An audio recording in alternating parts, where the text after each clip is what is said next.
Mantan Kapolda Sumatera Barat Irjen Pol Teddy Minahasa dijatuhi tuntutan hukuman mati dalam sidang di Pengadilan Negeri Jakarta Barat, Kamis 30 Maret 2023 oleh Jaksa Penuntut Umum.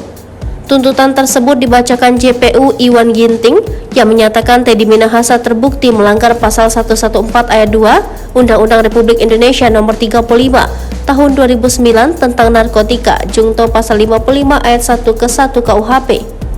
Saat mengetahui dirinya dituntut hukuman mati, Teddy Minahasa sempat melambaikan tangan dan tersenyum pada persidangan tersebut. Dikutip dari Tribun News, ketika membacakan duplik di Pengadilan Negeri Jakarta Barat pada Jumat 28 April 2023, Teddy Minahasa membeberkan adanya perang bintang di tubuh institusi kepolisian Republik Indonesia. Perang bintang itu dibeberkannya karena ada sosok pimpinan yang menyuruh dua pejabat Polda Metro Jaya untuk menyeretnya ke dalam kasus peredaran narkoba.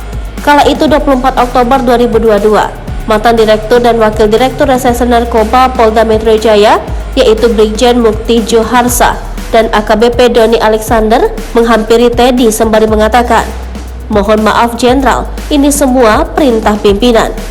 Karena itu patutlah saya menarik suatu kesimpulan bahwa di internal Polri telah terjadi persaingan yang tidak sehat atau adanya nuansa perang bintang, kata Teddy Minahasa saat membacakan dupliknya.